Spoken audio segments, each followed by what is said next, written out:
Pleasure to be back at the Lamb Library. This evening I'm going to speak for about 5 minutes by way of introduction. Then Mary Claire is going to present. So Mary Claire joins us from Vienna in front of a very beautiful Australian Aboriginal painting. And then Professor Janie Anderson. Janie will speak for about 15 minutes as well, and then we'll have time for some audience questions.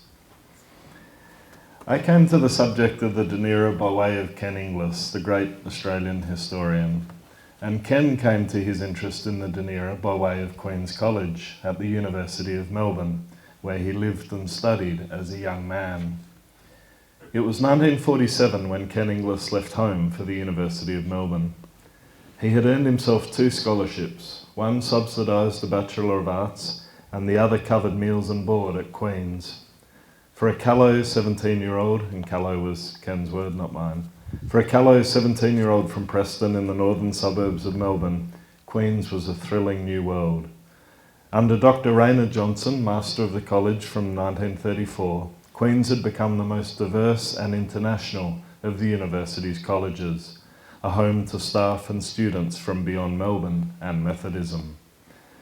At Northcote High and Melbourne High, Ken had been aware of students from overseas, but most of these refos, to use the idiom of the day, lived and studied beyond his Anglo-Celtic social circle. Not so at Queen's, which in the 1940s was home to 3 men from the Dunera, George Durheim, George Nadel and Leonhard Adam. European and exotic for it, they represented a new and different kind of person for Ken. Durheim sat next to the master and other staff in the annual college photo, though he was a student. In these photos he looks forlorn and older than his age. He had come to the university in Queen's in 1943, aged 35. His place at Queen's was tribute to Leonhard Johnson's worldly interests and religious pluralism. Durheim was a Roman Catholic, classified Jewish by the Nazis, living in a Methodist institution. He hoped to finish the medical degree he had very nearly completed in his native Vienna.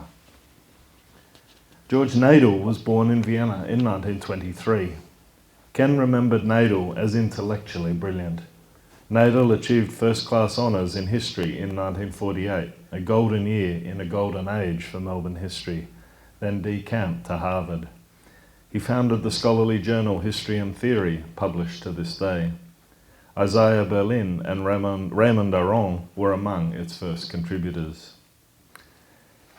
Dr. Leonhard Adam arrived at Queen's in 1942, his release from internment arranged by charitable organisations sympathetic to the plight of the Dunera internees. 50 years old, he had served the Kaiser in the First World War and had enjoyed a successful career as a legal scholar and judge in the Weimar Republic. In the years before the Second World War, he left the law for anthropology, building a reputation as an expert on what was then known as primitive art, and it was in this capacity that he was employed at the university. Ken remembers him sitting erect and proud at high table, a dignified figure. Of these 3 men, I suspect it was Adam who most piqued Ken's interest in the Dunera. 65 years later, when Ken came to write his histories of the Dunera, he made sure to include Leonhard Adam. Indeed, my memory tells me that Adam was the first man he wrote about.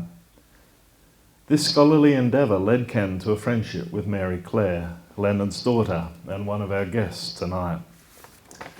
Through correspondence and a rich interchange of information and ideas, Ken discovered that Mary Claire is a wonderful informant and custodian of her parents' story.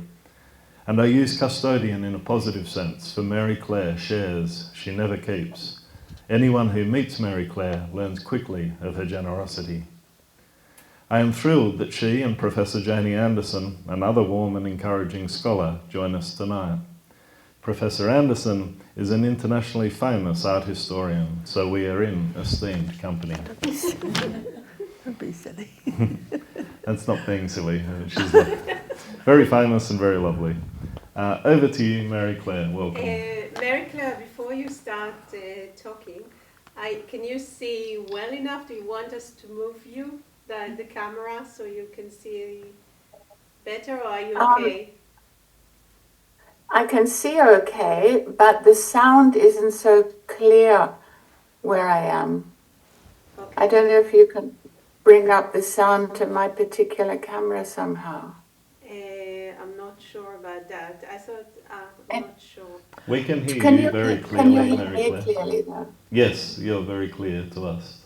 Okay, so we'll leave it as it is. And if you can't hear something, let us know, okay? Okay, yeah. Thank you so much, Seamus, for that introduction. I want to begin by thanking you and Merav for enabling this event to take place and giving me this opportunity to speak about the work of my father. And I also want to thank Janie, actually my friend from school days, as it happens, for sharing her knowledge, her vast knowledge in the art field, and for commenting on the art side of my father's life. Can we begin with the first slide? Thank you. Yes, we have it. So I don't see it, but okay, so, It's your father. all right. But okay, it's all right. So the first one should be a portrait of my father. Yes. Yes. Now that portrait is very different to the one that you all saw in that, the flyer about this evening's program, because the one on the flyer is the only one I ever saw with my father without a tie. And that one was done, or he did in Tatura.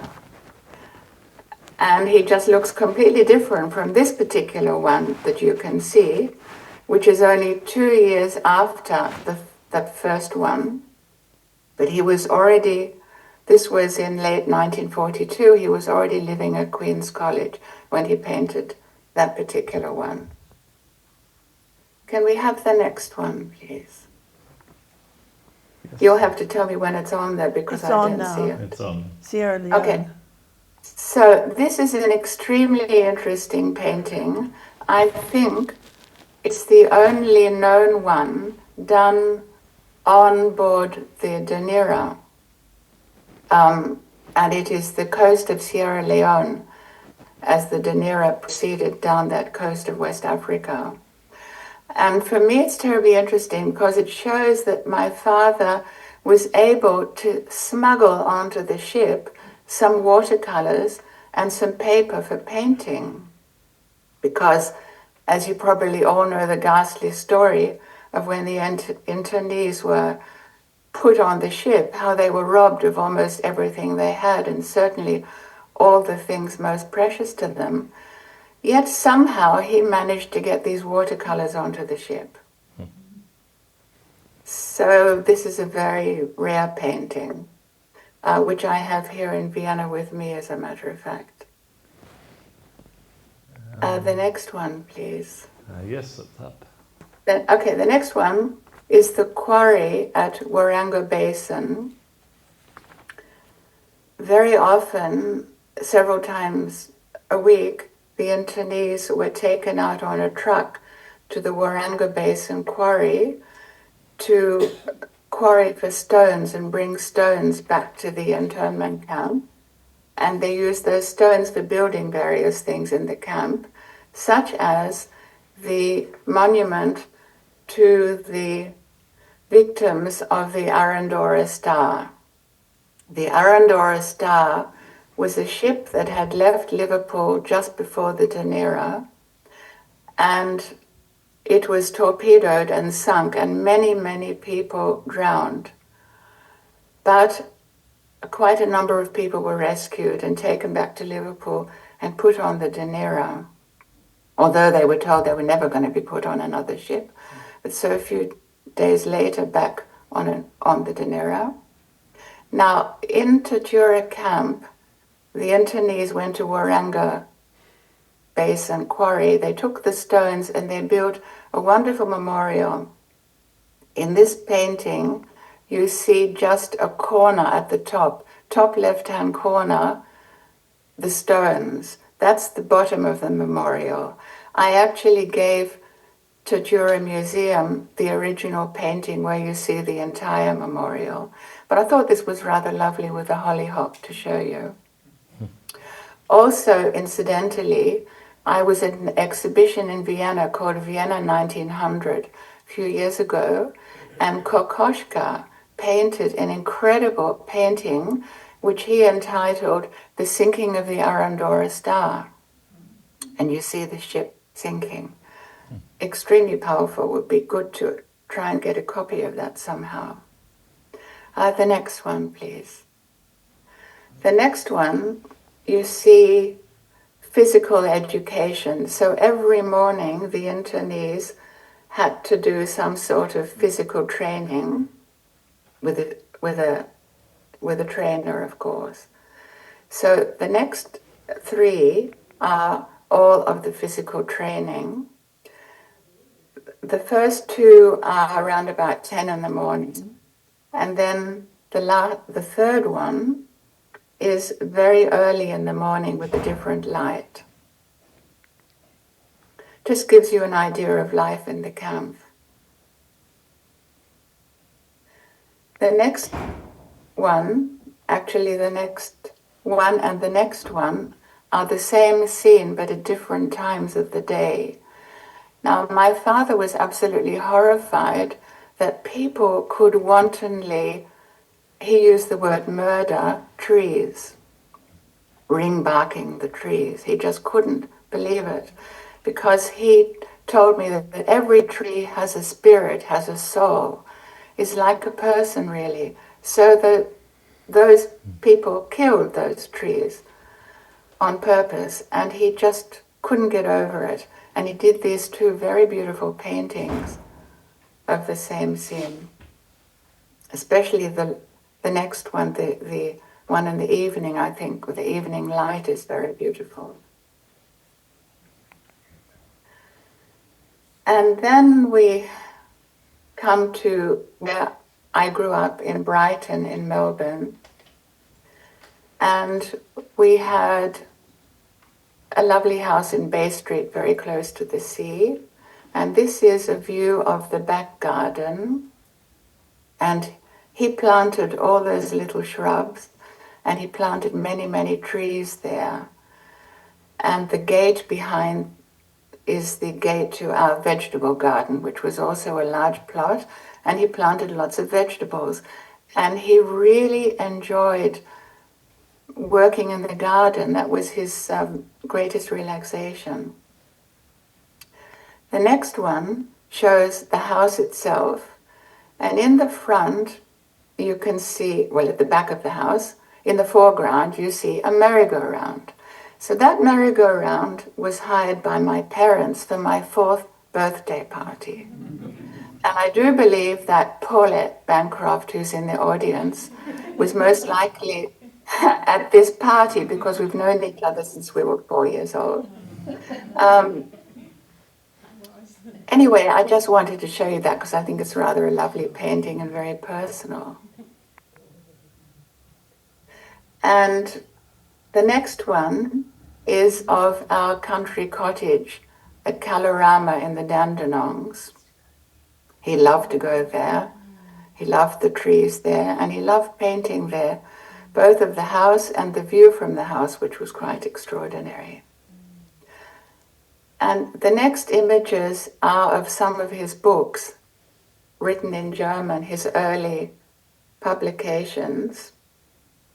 The first one, Sitte und Recht in Nepal, about legal systems in Nepal, he did after his experience interviewing Nepalese Gurkha prisoners of war in World War I in an internment camp near Berlin, and also another one in Romania. The next picture, you see him, my father, and he's seated at a table and he's interviewing a Gurkha prisoner with the interpreter sitting between them. Now there were so many Gurkhas, because as you know, the British Army employed thousands of Gurkhas in their army. and many, many ended up as prisoners of war of the Germans in World War One. So he gathered enough material to then write this book about legal systems in Nepal. The next book, Buddha Statues, was written much earlier, and his first interest, actually his second interest, was Buddha statues and Hindu art. First interest was Northwest America, and unfortunately I don't have that first book of his. And the last one, Hochasiatische Kunst, also his early interest in Asiatic art. And of course, Chinese art. And when he was at university in Berlin, he studied Chinese in great depth, to such an extent that he could converse quite freely in Mandarin Chinese, and taught it on the Dunera, and also he taught Chinese in Tatura, and also he was the first person to teach Mandarin at the University of Melbourne. Now, Seamus had asked me about what my mother's connection was, how she met my father, and it's a very interesting story, so I included some images connected with her. This one shows the front cover of the Listener In, which was a magazine put out by ABC, the radio, Australian radio.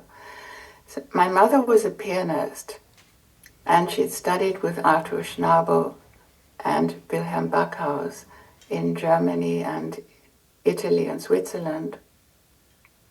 And she'd gone back to Australia for a concert tour, and also because Arthur Schnabel had gone to Australia on a tour, and she went to take more lessons from him in Sydney, and at the same time to be the secretary and accompanist to Theresa Schnabel, Arthur's wife, who was a wonderful lieder singer.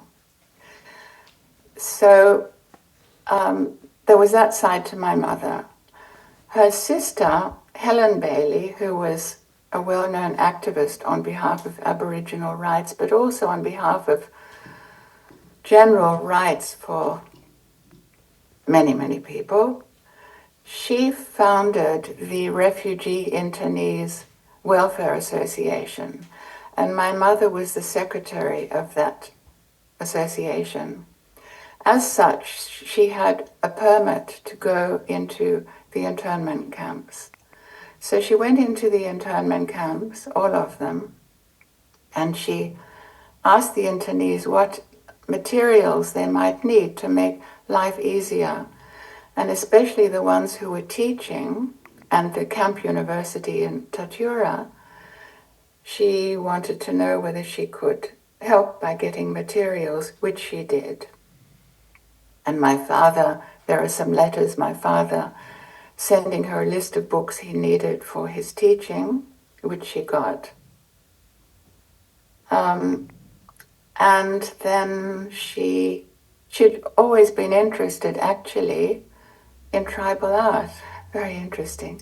So she ended up as one of his students at Queen's College. And of course, the rest is history. So the next one is a flyer of hers where she gave a recital in London at Leighton Hall. And the next ones are just kind of the gossipy things. Her photo from the paper, and then something about her and her mother. They loved driving. My mother loved driving. In fact, she went driving all through the Northern Territory in the 1930s. She drove herself. Anyway, there's something about their cars, their Vauxhall cars, when they lived in Camberwell, and there's a lovely picture of her standing beside her car and her mother behind her, and her mother's Vauxhall behind her Vauxhall, and their dear little dog. During World War II, my mother drove an ambulance for the Red Cross, And this is the certificate thanking her for her service to the Red Cross. Now, the next two are extremely interesting, and Seamus, I think, will be interested in these particularly. They are letters of thanks from, first of all, from Victor Menschel in Hay internment camp. He thanks my mother very much for supplying musical instruments for him and for the musicians in the camp, and enabling them to have concerts in the camp. And the other letter is from a very famous pianist called Peter Stadlen. My mother had heard him play in Berlin in the 1930s. He was an outstanding pianist, and she couldn't believe she found him interned in Hay. So there was some old bomb piano there, but not very good. So she succeeded in getting a very fine instrument sent to Peter Stadlen. And this is a lovely letter of thanks. And I'm concluding the presentation with a number of copies of my father's book, Primitive Art, which ironically was first published in 1940, so it appeared when the Dunera was on the high seas. So that's the original little penguin book you see with the blue and the white, the small book. And the other ones are various editions in various languages. The most recent translation is in Mandarin Chinese, and that was translated very few years ago. You can see the book in Chinese there. So I come to the end of my presentation, and I'd be delighted to answer any questions later on. And meanwhile, I look forward to hearing Janie's comments and observations on my father as a painter. Thank you very much.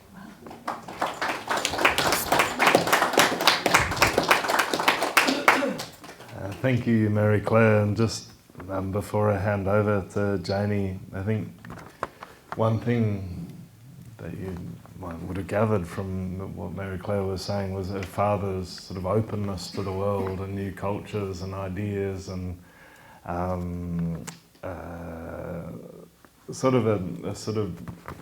a willingness to take on new experiences. And in the time I've known Mary Claire, I'd say that was very much true of her too. She's a very warm and generous person, and I might also add, at the risk of embarrassing her, that she inherited her father's gift for languages. How many languages do you speak, Mary Claire? 7.5. So yeah, she's a quite remarkable, warm person. When I was travelling with my girlfriend, my now wife, in 2015, and we had arranged to meet Mary Claire in Vienna, and she said, "Oh, Seamus, you must come for our wedding." And we weren't able to make it, but it's a sign of how sort of warm and generous a person she is, that she'd invite two close to strangers to her wedding. So it was a very happy memory that I have. I will now get Janie's PowerPoint up. I'll give you the clicker. Okay. And there'll just be a second. Images of Leonhard Adam, the one on the left that Mary Claire referred to, which was done at Tatura, when he's a bit of an Aussie bloke with his shirt open and no tie. And on the right, the very formal European intellectual view of him as a scholar with a bow tie, and always in this pinstripe suit. And one of his best friends among the professors at the University of Melbourne was Joseph Burke, and I know there are people here tonight who were Joseph Burke's students, as I was. And there was an affinity between them. They stood out on the campus, two men in pinstripe suits, which was, I thought, a mark of, an intellectual who knew about European customs, rather than being an affectation at all. I'd like to begin by acknowledging the traditional owners of the unceded land on which we work, learn and live, the Wurundjeri and Bunurong peoples. I hope that Leonhard Adams' continuing contribution to our knowledge about Indigenous culture will increase as we know more about him from the archival record, and hopefully with the biography that Mary Claire and Robin Sloggett are producing together.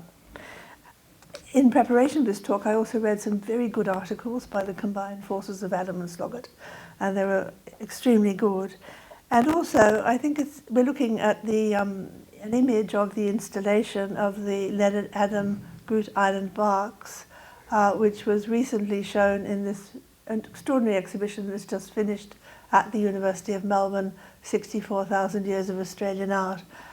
These works were commissioned, and I emphasize the word commissioned, in 1946 from the trader Fred Gray by Leonhard Adam. The critical reception of the Groote Island barks is a complex thing, and it's tackled in the catalogue of 65,000 Years by Grazia Gunn. And she claims, when she organised an exhibition in 1973, to have first recognised the aesthetic value of these barks. But I think it's a more complicated story than that. And any of Leonhard Adams' early writings are all about the aesthetic values of Indigenous art. He makes it very clear that these are works that have an intrinsic value, beauty, aesthetic meaning, which is quite considerable. There we are. And here's a detail of one of the Groote Island barks that meant a great deal to Sidney Nolan. And on the other side, an off-print that Leonhard Adam gave to Max Crawford, Professor of History, who had helped him get a job within the History Department at the University of Melbourne. And it's a detailed account, a really detailed account of their meaning, and seems to have been slightly ignored recently. Now, in my brief talk this evening, I want to make 4 points which I think are important. I'd like to emphasise the development of Leonhard Adams' lifelong interpretation of Australian Indigenous art from 1918, which is very early, until 1960. And I'd like to try and understand his best-selling masterpiece, Primitive Art, and the exhibitions at the National Gallery of Victoria in 1943 and 1955, which had a considerable impact on contemporary artists and people in Melbourne and elsewhere. Okay, the other thing that sort of surprised me as I was going through the archival record, but really rather delighted me, was that in the Department of Fine Arts under Joe Burke, we had the first courses anywhere in the world about primitive art as an essential part of our art history development. Unfortunately, I missed out because I came to university only in 1962 after Leonhard Adam had died. But the impact was still there, and there's quite a lot of interesting material. And Joe says how he fired enthusiasm for this sort of study. And he taught also at Queen's College. And the other thing is that you've seen a few of his watercolours in Mary Claire's presentation, but he is really quite a distinguished artist in the most difficult of mediums. And you can interpret these watercolours as a sort of diary of his personal life, as Mary Claire did a bit in her presentation. But they're more than that, and they're highly, highly skilled. Now, these are quite ambitious aims for a very brief talk, but I'll try and do my best to outline a few ideas. His CV is, as you've seen, quite remarkable. As a kid, and I emphasize the word kid, he draws in the Berlin Ethnographic Museum, and later on he becomes a board member of the museum. And this is a display that's dated about 1914 of objects. And he goes there and he loves it. And it's now a part of the Humboldt Forum elsewhere in Berlin. But this is a quite extraordinary. How many of us have children who go and draw in museums ethnographic objects from the age of about 14? I mean, it's quite extraordinary. And right throughout his letters, he talks about his painting and his watercolors, and he studied with the pupils of Adolf Schlabitz, who's a portrait and genre painter in Berlin, and he had a school, and he had two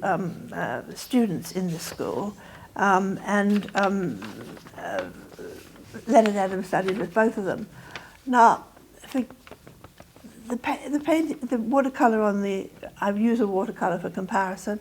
The watercolour on the left is a sentimental view of the Austrian Tyrol. It's very nice, it's very charming. You might find it as an anodyne image on a hotel room. Whereas you see on the right, this is Leonhard Adam in 1911 painting Ragusa. Mary Claire hinted about the high value of trees. He loves trees. They are animistic in all of his watercolours. And he's much more skillful and exciting and grabs you immediately as the viewer of his works. I won't go through the difference between the people who taught him, but you could find enough online to do that yourself. But I just want to emphasize the beauty and extraordinary skill of some of these pictures. There's been one exhibition years ago, which Mary Claire wrote a bit for the catalogue for, but otherwise he's unknown, and he's the sort of artist, because he's a private intellectual and the works remain in the family, or Mary Claire has gifted them generously to museums like Tatura, where they remain in the basement. He is the sort of artist you could have a very interesting exhibition about. I don't think any ever came on the art market. So, you know, he's a person who, strange enough, in the way we value paintings, is without value. This is divine. The watercolour of a dust storm at Tatura. I mean, he's obviously aware, and I can see my colleague Anthony White here, who knows more about this sort of painting than I do, but he's obviously aware of the most interesting developments in France at this period, in post-impression, that sort of thing. So he's quite an extraordinary artist. And I mean, I could show you a lot more. I think he's into gum trees, like, no, he loves eucalyptuses. And these are two watercolours that I think are in Vienna with Mary Claire. She mentioned the Ruunga Basin, and he went on a memorable trip to gather stone for the monument for the lost SS Andorra star. And these are pictures that are they just really are exciting to look at. He's great with gum trees. Now, his first encounter with indigenous art and indigenous people was during the Second World War, when, as a German officer, he was asked to interview prisoners of ethnic origin within the framework of a questionnaire drawn up by Professor Joseph Kohler, his law professor and the founder of the legal journal, which Adam edited with him. And these interviews were recorded. There's a very learned article about them, all about corroborees. And he interviewed two people, but the person who meant the most to him was Roland Carter, whom you see on the left. This is an image from the Australian War Archives. Extraordinarily handsome man, and he's the same age as Leonhard Adam. But unfortunately, we don't have a picture of him with Leonhard Adam, which would be lovely, at least not that I found, but you never know. The archive he's left behind is quite considerable. But it's very interesting that he first of all encounters indigenous art early on, and some of it's in the Ethnographic Museum in Berlin, and of course when he comes to England it plays a big part in the comparative material for primitive art. Well, we know the sad story that everything changed in Germany in 1933, so he was fired from his university position and from being a judge in Berlin. And he fled to England and was helped by colleagues. You can see that all the way through the correspondence, that whenever he met anyone, he must have been extraordinarily bright and intelligent, and everyone wanted to help him and promote him. So he had all these great friendships with people like Franz Boas at Columbia University. So when he came to England, he was looked after and treated very well. I'd like to quote a little bit from a CV that he wrote, which is much more interesting than most boring resumes that I might make about my life, for example. It sort of really told you quite a lot about him. And he says, "I was always good at sketching. My parents had organised private lessons for me with excellent teachers, Emmy Stahlmann and later Waldemar Blum. By 1907, I was in the final year of high school and had become a very skillful draftsman and painter in watercolour and oil. I was fully qualified to design my own ethnological picture atlas." Now, that doesn't survive, alas. but it brings to mind something that Abi Warburg, who's a great Jewish intellectual art historian, did something called the Atlas of Memory, the Bilder Atlas Menesmini, in 1927, which is a cult object among art historians. And there's recently been an exhibition at the Uffizi of Abi Warburg and his images, and trying to reconstruct the importance of the Atlas of Memory. But I wonder whether this ethnographical picture atlas isn't behind primitive art, because I can see the extraordinary comparisons that go on there. This animism that's evident in his landscapes, I'm going to quote you, Mary Claire, I hope it doesn't embarrass you, but I think there's a very interesting paragraph in Mary Claire's brief essay about her father's painting, when she says, "I believe that his lifelong involvement with primitive cultures made him an animist in thought and in deed. He was, for example, a passionate tree planter who related to each sapling as a person, thus instilling in me the belief that all living things have spirits. At night, pulling down the blinds, we would say good night to the spirits of the gardens. And since my father was also a convincing ventriloquist, I was not surprised when the spirits of the garden bid me good night as well." And I think that's the sort of feeling you get when you look at his the vibrancy of his images.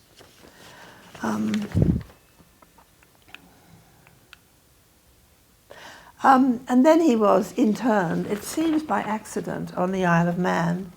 And I show the watercolour from the Isle of Man, which shows you a real prison. He's given it a Braque-like intensity. And then at the same time, he was also occasionally painting, oil painting. And this was a picture of roses and flowers that was returned to Mary Claire by people who had inherited it from the Isle of Man camp many years later. But it shows you he's capable of doing very different things to a considerable standard of excellence. Then there's this book, Primitive Art. I had a copy of it as an undergraduate. I loved it. I think we wince at the title Primitive Art, but it has a real meaning, and I think he winced at it. But it does refer to arts of all culture, from what was then called prehistory, we might now call it the dream time. I don't know what's quite the fashionable term for it at the moment, but it's early art, and also art of diverse cultures. And the range is extraordinary. He is looking at all sorts of different cultures. And he does this from his own knowledge from the years in Berlin, but also from the fact that he was given free range, really, of the British Museum. And you can see he's comparing all sorts of different objects from different cultures. And what's very unusual about it, and some of us here have written books, and you think always of the visual component of the book as an argument in itself that reinforces the text. Well, this is true here, but what he's done is he copies everything, he draws everything. He doesn't, he's doing this year before the Second World War begins, and in quite difficult circumstances, you'd imagine, even though he has the resources of the British Museum. So how does he illustrate these books? And he illustrates them with his own drawings after photographs often. And this is quite unusual. This is a page about landscape, and I think this is a very personal page, although it's, of course, in a general book and isn't intended to be personal, but he does think landscape is the highest development of civilized painting, and he sees the indigenous Australians doing it. And here he's copying and drawing an image from a book by Baldwin Spencer, whom he knows before, as it were, through his books before he comes to Melbourne. And when he's in Melbourne, he does quite a lot with the collection in the Museum of Victoria, which was on show then. Losing my place here. So I think one of the successes of this book is the wide range of things he analyzes and compares. And I suspect behind it is this ethnographic atlas that he had already done, but which we don't know really because it doesn't survive. As an art historian, I'm quite fascinated by these illustrations, and so I just thought I'd show you the Venus of Willendorf, which is an image you probably all know very well. And in the middle, there's Leonard Adams' drawing of it in his book, and on the left, a slide. And we have Jane Brown here tonight, who's our curator of our visual arts collection at the University of Melbourne, and she's found about 80 slides of Leonard Adams, which I think relate to the lectures that we have in the archives. And then on the right, there's a really quite horrendous image from Wikipedia of the Venus of Willendorf in colour. So, I mean, years ago I participated in an experiment with Gombrich and a psychiatrist from Bristol University on what was the impact of looking at works of art only in black and white, and what was the impact of colour. And he said, oh, if you take out colour, it takes out the emotion. Well, when you look at the Venus in Willendorf on Wikipedia, she looks awful. But when she doesn't look like this image of fertility and all the sort of things that are attributed to her in Leonard Adams' text. And I think some of the slides in our collection, and Jane probably having a better eye than I do, probably knows more about them, are drawings after things that he found elsewhere. Now, we've mentioned Queen's College. I'm a fellow at Queen's College, so it's particularly moving to me. It looks very different now, but the one on the right is a view from his rooms, so probably room 302 above where the master's lodgings are now, and an inscription in German saying that this is the view from his room. And these are some drawings. He did do drawings, quite a lot of drawings of officers, women officers lounging around the Queen's gardens. He's also meeting Mary Clare's mother at this period. Now, I mentioned earlier on that I wanted to sort of claim a first for art history at the University of Melbourne. And these are lectures that he gave to the Fine Arts Department during Joe Burke's professorship. A short course on primitive art taken by 10 students. I don't know for how long this went on, but maybe from Joe arrived in Australia in 46, so perhaps 48 to 58, something like that, for about a decade. And we have some of the texts, pages of the texts, but not the total lectures, and the numbers on the slides seem to relate to these. I think, as sophisticated Europeans in a blokish Australian university after the war, they must have felt a real affinity, and you get that feeling in the correspondence. They're sort of helping one another and explaining to one another what to do in Australia. And Joe Burke was, as you all know, the first Herald Chair of Fine Arts, and he was a quite amazing teacher. I'm losing all my notes. Anyway, let's go on. Now, on Leonard Adams' retirements, there are a lot of notes in the archives about what he'd done, not with as much detail as you'd always want to know, but I just put one quote I thought was pretty interesting. Adam was a generous friend to the Fine Arts Department, always willing to show his collections to students and his introductory lectures on prehistoric art, which was something of an annual event. He had the gift of firing enthusiasm. And that's a pretty nice testimony. And Joe never lied, he never, I don't think, and he was really always very perceptive in the way he encouraged his colleagues. There are other nice things that emerge and could be said, but it was, I think, a more important friendship than the one with Max Crawford, who also taught me, I remember. These are some of the slides that we have in the department. I thank Jane for preparing this image for us. This is this shows you, this is his handwriting, I think, isn't it, Mary Claire? Oh, anyway, an excellently drawn mammoth, particularly the prehistoric extremities of the trunk. And here you have this, you see, he's copying for his slides, he's copying images and drawings. And that I think has an enormous impact as a teacher. I was trying to ask myself the question, maybe I'll ask you all a question for afterwards, you know, why do you draw something? And in the 19th century, people like Ruskin or Cavalcaselli or someone like would say you really got to know a work of art by drawing it well. That excludes me probably, but you can sort of see that's part of the technique, that they're doing things. Now, very shortly after he arrived in Melbourne and got out of Tatura, his task that was given to him by Max Crawford was to catalogue the stone implements in the Museum of Victoria, the Aboriginal stone implements. But he, almost within a few weeks, met Darrell Lindsay, who had also just been appointed to the NGV. And together they hatched this plan of having this first exhibition of primitive art. And here from the Public Record Office are the notes that Leonhard Adam made in his proposal to Darrell Lindsay for the exhibition. And it's quite clear that he intended to create a comparative exhibition of primitive art forms from different continents, unlike any other ever realised anywhere. I mean, he was nothing if not ambitious.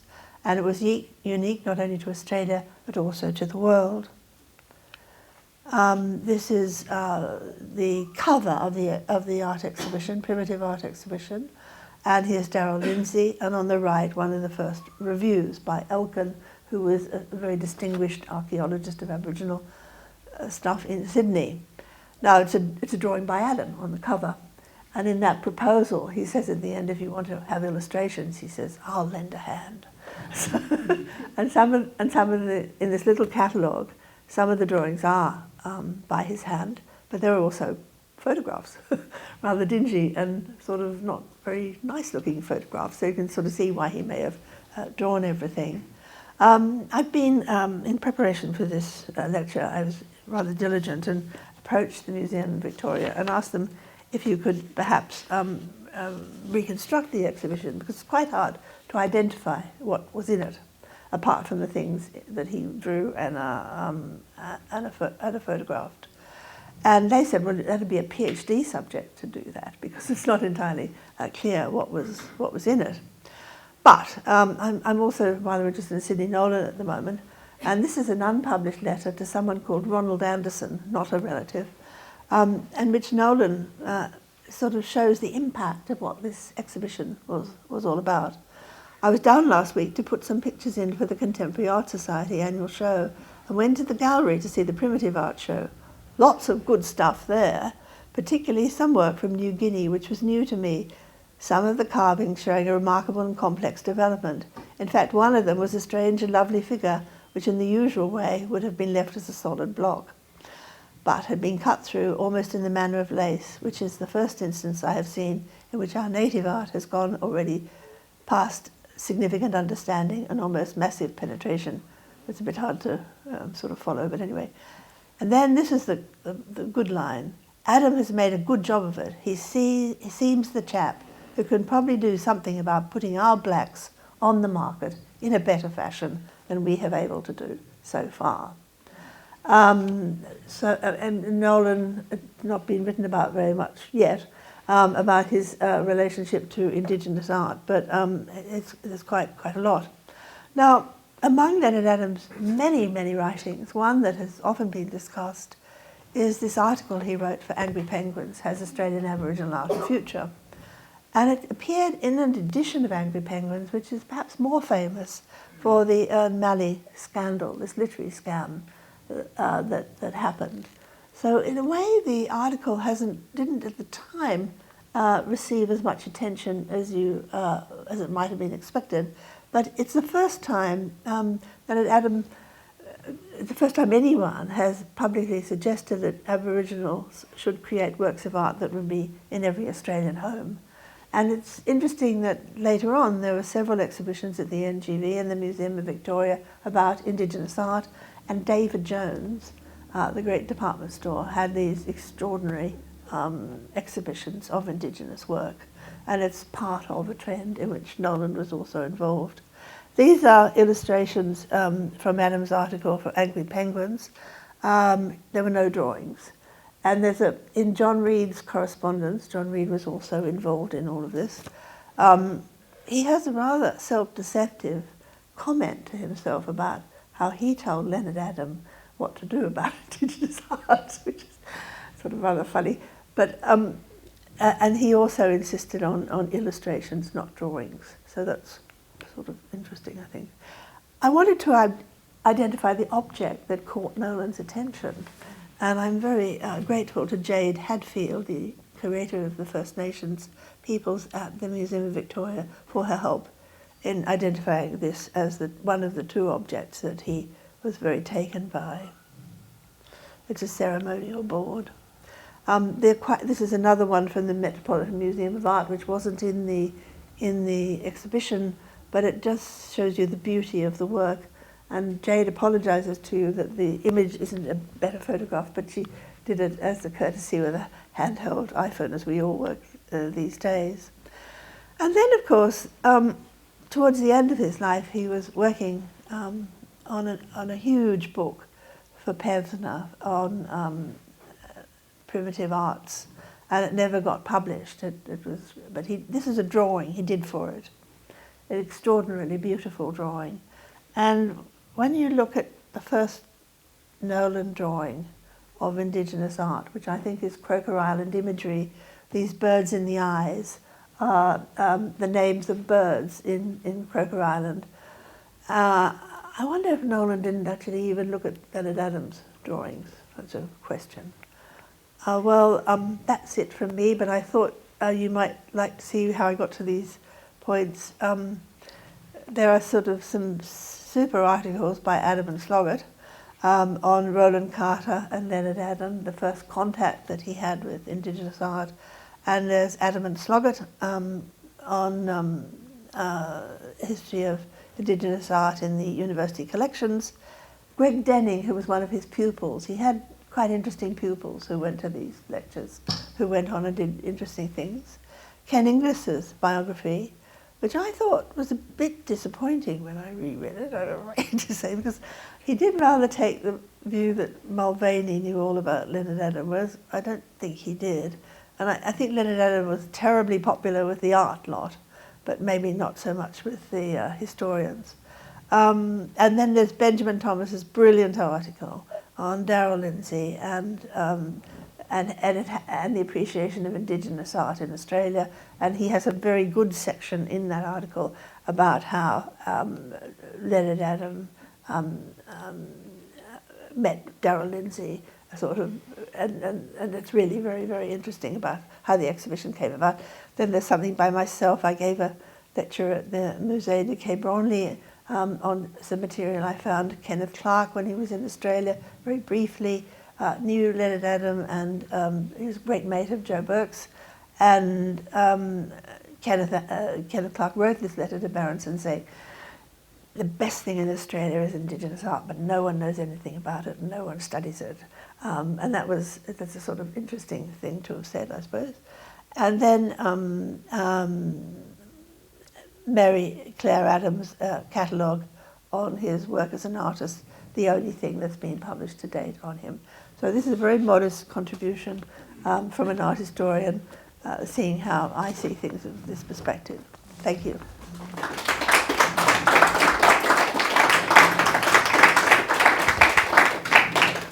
Thank you very much, Janie. Thank you for sharing your expertise and your knowledge so willingly. I know at the start that you said you didn't feel much of an expert, but I think the talk rather contradicted that, so thank you very much. I think we have maybe 10 or 15 minutes for questions for either Janie or Mary Claire, but I might ask, Jane Brown is here, isn't she?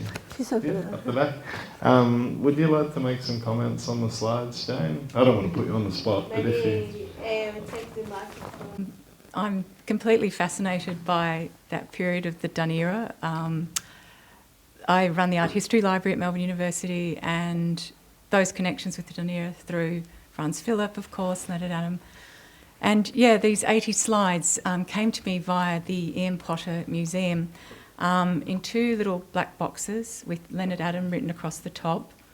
And what's really very moving about them is the there's pencil inscriptions on the sides of the slides that describe the colours of the artworks, because they're all in black and white. So the slides that Janie put up, you know, with the projectors and so forth, I at the time wondered if he'd actually carried them across from England, but there's absolutely no way that could have happened by the sounds of it. Yes, he managed to get his watercolours, but I don't think the slides, a lot of them are in German inscriptions, so I presume he made them up from books. We had what was called the Visual Aids Department at the university at the time, so I suspect they were all made up for his classes. He did a lot of drawings in the Museum of Victoria. Yes, so those drawings From were and the Baldwin Spencer collection was permanently on view in the hall.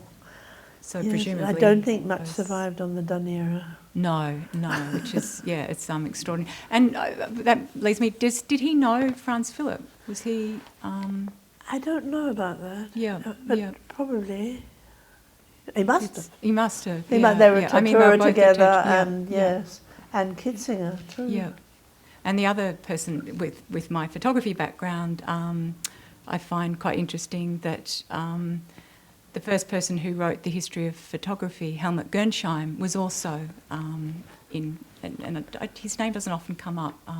You might have come across it on your research, but he went back to England and back to the Courtauld to take photographs of artworks. So that's an interesting connection. Travis has interviewed so many of the Dunera survivors, and he's a wealth of information. Yes, well, I'll have to hit you up on Gernsheim. Helmut Gernsheim actually had a relative. Had a relative on the Dunera who was Erwin Fabian, who was distinguished Australian artist, who Janie And he was, as well. he was a great friend of Franz's. Two microphones. Yeah, you need to. One is for the recording and one is for. Okay, sorry, I'm not used to this.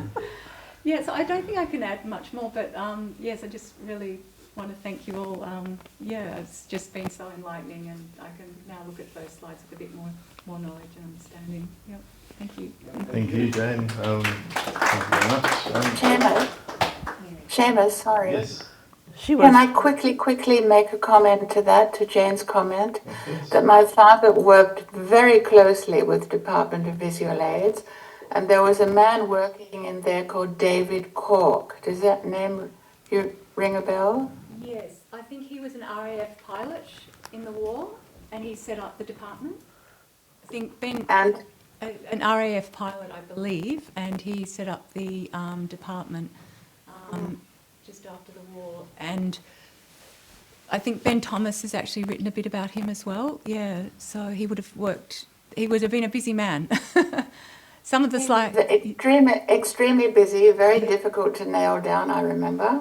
And David Cork came with us to Alice Springs in 1955 when we made our epic trip to document recently rediscovered Aboriginal rock paintings near Alice Springs. David Cork was on that trip. Oh, wow. That's great. That's So would those slides would the photographs be in the department? Maybe. Maybe. That might be worth a look. Yep. A lot went to the Potter, but yeah, I'm not quite sure why this little batch came to us, but those ones might be. So, do you know if they were 35mm or the ones that we have are all 2 1/4 inch? So I don't know. Can't hear. Yep.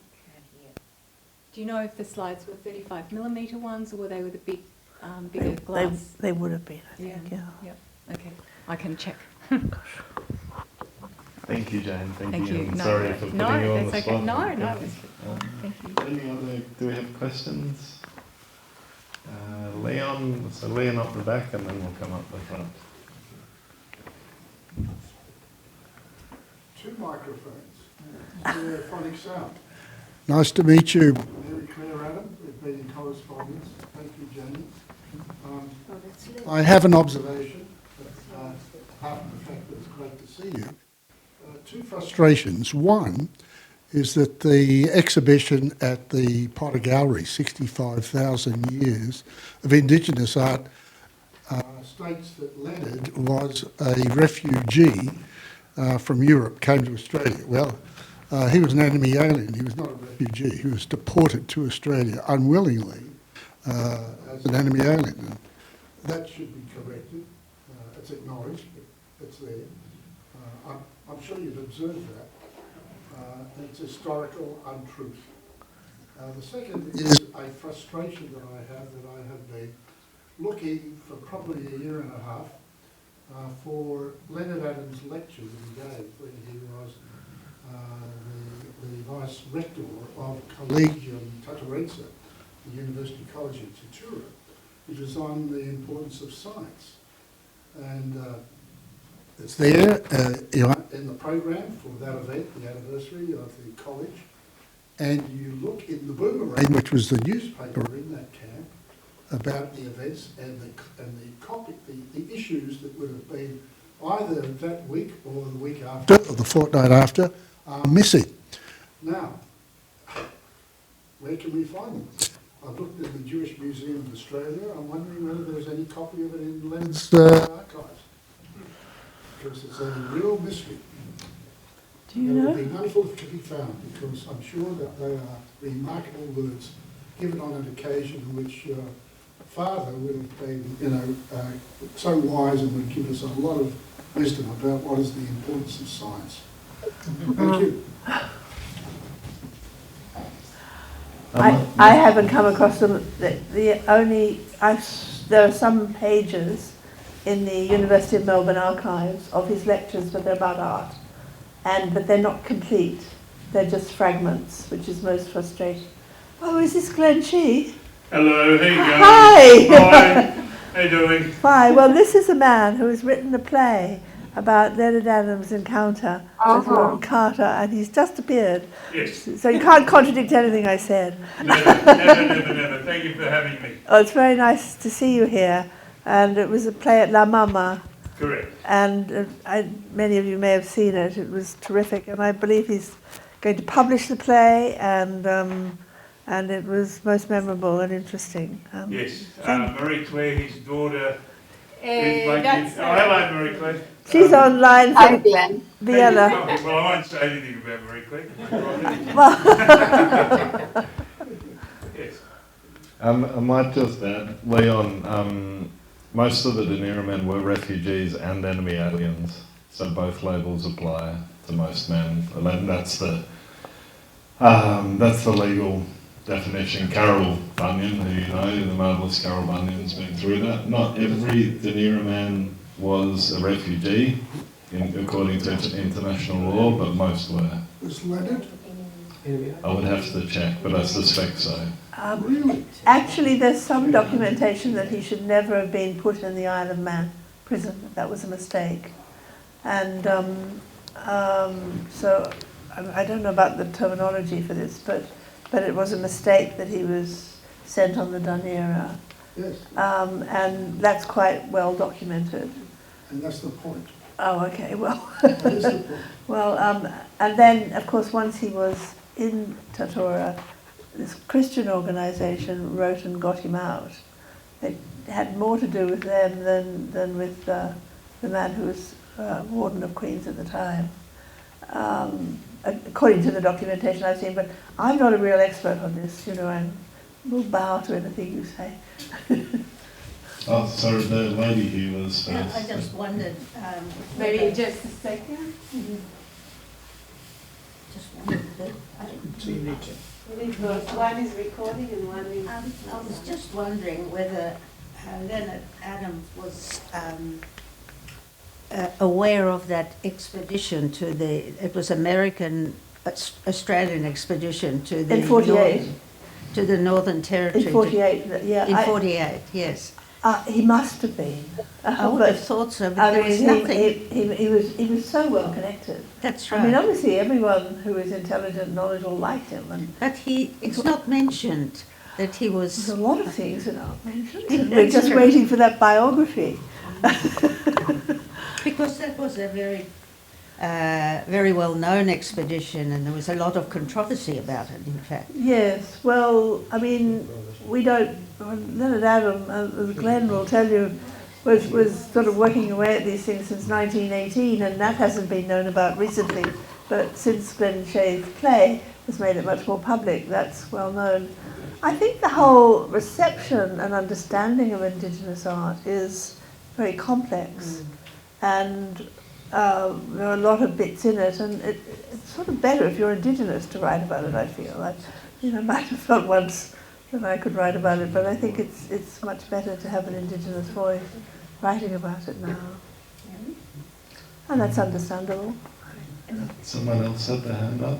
Ah, yeah, the gentleman at the back. I don't know if it's a gentleman, but I certainly had my hand up. As a bit of an aside, about 30 years ago, 40 years ago, and about 30 kilos ago, I used to run with Franz Namfel, who was one of the few non-Jews on the Dunera.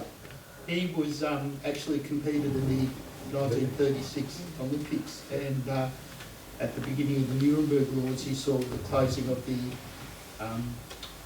Jewish businesses and the boycotting, and became a conscientious objector and actually moved to England.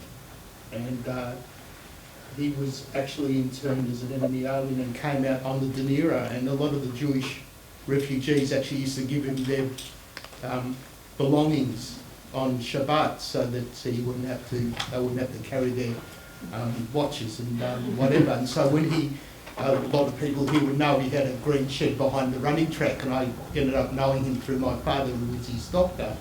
But so the point being is that, and he himself was also an artist, which he had as a hobby. But the point being was that the Dunera and the people at the Hay and Satura, he used to have athletics and train people as well. But the point is that he was a conscientious objector to the Nazis. He was Austrian, and the Dunera while it was 99% Jewish, wasn't only Jewish people as well. There were the non-Jewish people there as well that were sent out here. The percentage of non-Jews on the Dunera is actually much higher. Yeah. It's about, there's about 80% were Jewish, but of those 80%, many of them didn't know they were Jewish until Hitler told them. So the percentage of practicing or observant Jews was quite low, but the men of actual Jewish heritage, it's about 80%. Yeah, but you're right. It's an important point that's often forgotten. I mean, there were Catholic priests on the Dunera, so there's another interesting aspect to Stanford, and thank you for raising him. If you walk on the path outside the Bailey Library at the University of Melbourne, there's sort of plaques to distinguished past students or past teachers, and there's a plaque for, not a plaque, but set into the pavement, there's something for Franz Stanford, who coached Roger Bannister to the 4-minute mile and then came back to Australia. Yeah. Yes. Wow. It's a plaque. Tonya, do you not have something to say? I was engrossed by everything that you and Marie-Claire have said today. Okay. And Marie-Claire, is there anything you would like to ask someone, or would like to see? Can you see everyone well, or can? First of all, I mean, we looked forward to have you here last time, and then you were not well, and so I'm really, really happy that at least we can, in some type of form through Zoom, can have you at the library, and everyone can enjoy your wonderful presence here. So it's really special for us, even though you're not in Melbourne, you are with us today. So if you let us know if you can see well, if you want to ask someone a question, or... Yes, first of all, Mirav, thank you so much for making this possible. I had been terribly, terribly sorry that I wasn't able to make the trip to Australia in July. And you've given me this opportunity this evening for you and this morning for me. And really, I'm immensely grateful to you for that. There is someone I'd like to ask something of, and that is, Glenn Shea, who came, and he's at the back, I believe. Yes, come forward. Don't be shy. You can sit here. Maybe. Oh, thank you. That's really cool. I'm very humbled and honoured to be here amongst you all this evening and in your house. So thank you for having me. Yeah, you can sit here. He doesn't need a microphone. We want to record you, so that's Ooh. recording, and that you have a loud voice. You don't need the Okay. microphone. So, You can can see her.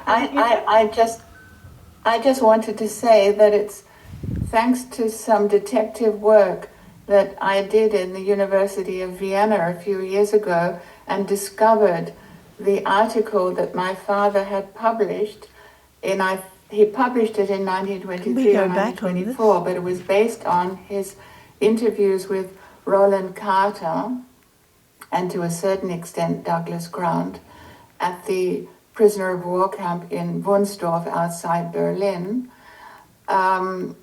It was published about the way of life of Ngarrindjeri people, and Roland Carter revealed to my father that all kinds of things customs were still being practiced there, whereas the missionary of the time had said, "Oh, this is great, everything's been wiped out." But Roland Carter told my father absolutely not, everything was still going on. My father published it, and I knew he'd published it, but I didn't know exactly where that copy was until by chance I met the professor of comparative law at the University of Vienna, and he said, "Come to our library and let's look." And I found it and immediately copied it, sent it to Robin Sloggett, who immediately sent it to Glenn Shea, and voila, we have this incredible, wonderful play that I hope very much may be turned into an opera before long. Wow. Glenn, how is it going? I think that is very exciting. In regards to it becoming an opera is very exciting because Roland Carter is my direct blood relation, Ngarrindjeri from Rauken in South Australia, and a lot of our old people would sing opera in the early days and things like that. So this kind of next stage of the story, it being made into opera, and is going to be really interesting how it comes from your perspective, Marie-Claire, and Caitlin Hillcup there in Austria as well, and how it develops there. But the continuation of the journey of, because the story that we shared is a story of friendship between Roland and Leonhard, but the story now we're developing is their journeys. So of Roland's journey to the POW camp, and Leonhard's journey to the POW camp, and Leonhard's journey to here in Australia, to Tatura, to Melbourne University, to then his journey onwards, because, you know, we believe that the friendship that they created within the POW camp was really an intellectual friendship built on each other's knowledge, and so therefore each other shared their knowledge, etc. And so a lot of Leonhard's work in Australia in connection to Aboriginal art and his associates, etc., is connected to those conversations that he had with Roland in the POW camp and the friendship that they built. But yes, I'm very excited about the opera. I'm just kind of, yes. Yes. And I could say that it was most likely due to my father's friendship with Roland that his whole interest in Aboriginal culture and then Aboriginal art began, and it evolved. Yes. All due to that meeting in that prisoner of war camp in 1918. Yes. Yes. And it's an extraordinary story. You know, Leonhard is such, I just find him extraordinary, and his intellect and, you know, his knowledge that covers so much of that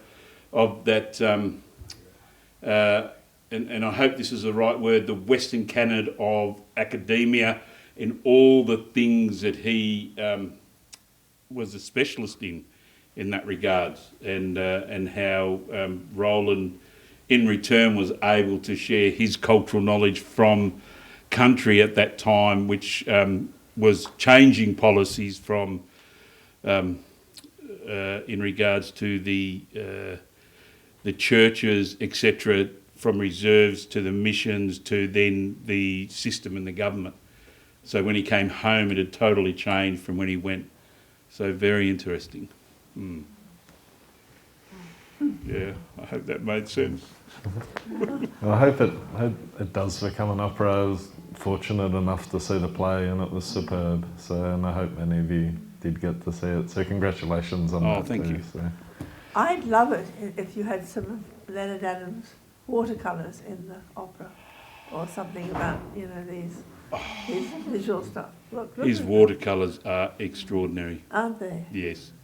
Yes, and hopefully we'll be able to plant the seeds of the watercolours within the next stage of the development of the story. So the story that you witnessed is kind of, for me now, the second act, whereas we have the first and the third act, so it'll kind of be a 3-hour journey, so a real lived experience of their journeys. Yeah, but and have all those That's watercolours. divine, that one. Yeah. Yeah. What do you think, Anthony? Beautiful. Very quiet. I think I want to say thank you to everyone, but Mary Claire is still here. So if people would like to come and talk to her personally, you can come next to the computer and have a conversation with her after if that's okay. Is that okay? Yes, for you? Absolutely. Yeah? So maybe we will stop here, and I want to say thank you to everyone, and let us know about the opera. Yes, absolutely. We're in deep research at the moment for right across the board. So yes, and there I have art centres that are interested in producing the story that you saw, but producing also the bigger story as well. So we have the 2, maybe 3 different versions. Thank you for coming. Thank you for having me. Okay, so thank you everyone who came, and thank you everyone who did such a wonderful job. And